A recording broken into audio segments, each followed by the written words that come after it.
अस्सलाम वालेकुम नाजरीन, मैं राबील सैयद। आज की हमारी वीडियो का मौजू है लाहौर का शालीमार बाग, मुगलिया फन तामीर की एक लाजवाल दास्तान। लाहौर का शालीमार बाग, मुगलिया फन तामीर की एक लाजवाल दास्तान। शालीमार बाग के नाम से मुतल्लिक कई बातें मशहूर हैं। तारीख के झरोखों में ये बात जुबान ज़दे आम है कि मुगल बादशाह शाहजहां ने इस बाग का नाम कुछ और ही रखा था, ताहम लोगों ने उसे शालीमार बाग के नाम से पुकारना शुरू कर दिया। तारीखदान बताते हैं कि शुरू में इस बाग का नाम शाले माँ था, जिसके मायने है चांद की रोशनी। इस बाग की खूबसूरती की वजह से उसे चांद का शाले कहा जाता था। बाद अज़ा इस बाग का नाम शाले माँ से बिगड़ कर शालीमार बाग के नाम से पुकारा जाने लगा। बाद तारीखदानों के ख्याल में ये नाम खुद मुगल बादशाह शाहजहां ने तजवीज़ किया था। आए आज आपको मशहूर शालीमार बाग की सैर करवाते हैं। मुगलिया सल्तनत की अजीम यादगार शालीमार बाग। तारीख के झरोखों में शालीमार बाग पाकिस्तान के सूबा पंजाब के दारुल खिलाफा और तारीखी शहर लाहौर में वाक़या है। मुगल बादशाह शाहजहां ने जब लाहौर में दरबार लगाया तो अली मर्दान खान ने बताया उसके पास एक ऐसा शख्स मौजूद है जो नहर बनाने में बड़ी महारत रखता है। शाहजहां ने खुश होकर हुक्म दिया कि दरियाए रावी से एक नहर निकाल कर लाहौर के पास से गुजारी जाए। शाहजहां फिर जब लाहौर आए तो नहर मुकम्मल हो चुकी थी। बादशाह ने हुक्म दिया कि इस नहर के किनारे एक वसी और अरीज और बहुत खूबसूरत बाग तामीर किया जाए और इस बाग में 12 दरी, काफी गुसल खाने, फवारे और फलदार दरख्त लगाए जाएं। बादशाह ने इस काम के लिए खलीलुल्लाह खान को मामले खसूसी मुकर्रर किया। लिहाजा खलीलुल्लाह खान ने सल्तनत के कई और दरबारियों को साथ लगाकर इस बाग की तामीर शुरू करवा दी। बाग के लिए दरख्तों के पौधे कंधार और काबल से मंगवाए गए। शालीमार बाग जो 80 एकड़ अराजी पर फैला हुआ था और इसका संगे बुनियाद 1637 में रखा गया और इस बाग की तामीर 1648 में मुकम्मल हुई। शालीमार बाग का महल्ले वकू और इसमें तामीर करदा शाही यादगारें। शालीमार बाग अंदरून शहर लाहौर से तकरीबन 5 किलो मसाफत पर जीटी रोड, जिसे जरनैली सड़क भी कहा जाता था, बागबानपुरा के इलाके में वाक़या है। बाग में दाखिले के लिए 2 बड़े दरवाजे हैं, जबकि 2 कोनों में बुलंद मीनार है। बाग जनूब से मशरिक की सिमत 3 खित्तों पर तैयार किया गया है और ये तीनों खित्ते अलग अलग बाग हैं। इनके नाम फराह बख्श, फैज बख्श और खयात बख्श हैं। ये एक दूसरे से तकरीबन 12 फुट बुलंदी पर हैं।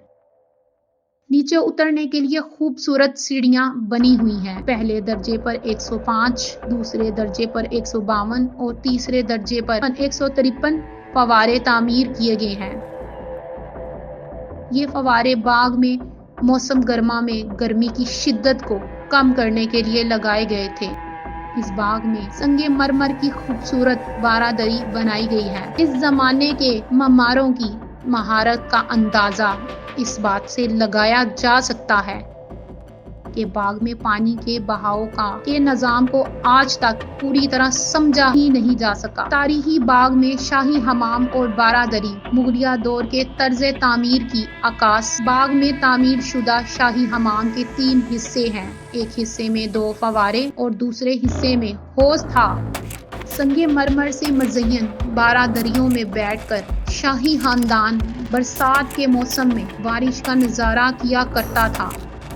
चराग रखने के लिए संगे मरमर के कई ताकचे बनवाए गए थे। जब इनमें चराग जलाए जाते तो हौज में गिरने वाला पानी बारिश का समा पैदा कर देता था। बाग के उस हिस्से में जिसे हयात बख्श कहा जाता है, संगे मरमर का एक खूबसूरत तख्त बनवाया गया था।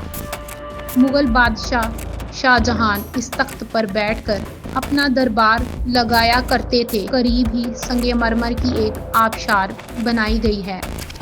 جہاں سے پانی کے نیچے کی طرف بہنے کا نظارہ بڑا ہی دلکش ہوتا ہے۔ سربراہان مملکت کی مہمان نوازی کی روایت انگریز دور سے رائج ہے۔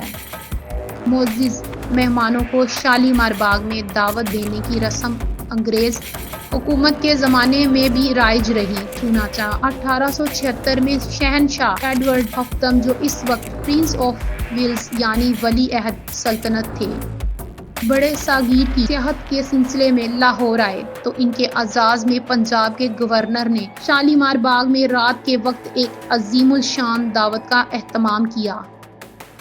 اس موقع پر باغ میں اس قدر چراغاں کیا گیا کہ رات کے آخری پہر میں دن کا گمان ہونے لگا۔ 1907 میں شاہ افغانستان امیر حبیب اللہ خان کو قیام لاہور کے دوران یہاں کے گورنر نے شالیمار باغ میں شاندار دعوت دی تھی۔ شہنشاہ ایران 1950 میں جب پاکستان تشریف لائے تو شالیمار باغ کو خوب سجایا گیا۔ اس موقع پر شالیمار باغ کا حسن اپنے عروج پر تھا۔ اس طرح برطانیہ کی تاجدار ملکہ الزبتھ، ترکی کے سابقہ صدر جلال بابا، چین کے وزیر اعظم چو این لائی، انڈونیشیا کے صدر ڈاکٹر احمد سوئیگارنو، امریکہ کے سابقہ صدر جان ایف کینیڈی، سعودی عرب کے سابقہ فرمانروا شاہ سعود بن عبدالعزیز اور چین کے سابقہ صدر لیو تاؤ چین بھی پاکستان تشریف لائے تو ان سب کا شالیمار باغ میں شاندار استقبال کیا گیا۔ ان میں سے ہر ایک سربراہ مملکت نے شالیمار باغ کی خوبصورتی اور لاہور کے شہریوں کی مہمان نوازی کو خوب سراہا۔ تاریخی شہر لاہور کے ماتھے کا جھومر شالیمار باغ اور جشن بہاران شالیمار باغ اپنی خوبصورتی کی وجہ سے سیاحوں کی دلچسپی کا مرکز ہے۔ اگر آپ کو موسم بہاران میں لاہور کی سیر کا موقع ملے تو آپ شالیمار باغ کے حسن کے ساتھ میلہ چراغاں سے بھی لطف اندوز ہو سکتے ہیں۔ باغ کی سیر کرنے کے لیے لوگ دور دراز سے آتے ہیں۔ موسم بہار کے شروع میں یہاں میلہ چراغاں لگتا ہے جو پنجاب کا سب سے بڑا میلہ ہے۔ شہر اور ارد گرد کے دیہات سے لاکھوں آدمی اس میلے میں شامل ہونے کے لیے گاتے بجاتے اور ناچتے ہوئے آتے ہیں۔ یہاں سینکڑوں چھوٹے بڑے شامیانے لگتے ہیں جن کے اندر اور باہر لوگ اپنے اپنے رنگ میں خوشیاں مناتے ہیں۔ یہ باغ مغل بادشاہوں کی عظمت کی منہ بولتی یادگار ہے۔ 1981 میں اقوام متحدہ کے ادارے یونیسکو نے شالیمار باغ کو عالمی ثقافتی ورثہ قرار دیا۔ اس کا شمار دنیا کے خوبصورت اور عظیم الشان باغوں میں ہوتا ہے۔ یونیسکو نے ثقافتی ورثے کی بقا تحفظ کے لیے پاکستان میں تعمیر شدہ مغلیہ سلطنت کی اس عظیم یادگار شالیمار باغ کے لیے سالانہ گرانٹ مختص ہوئی ہے۔ آپ سے گزارش ہے کہ ہمارے چینل کو سبسکرائب کریں اور بیل کے آئیکن کو ضرور پریس کریں اور یہ ویڈیو اپنے دوستوں میں ضرور شیئر کریں۔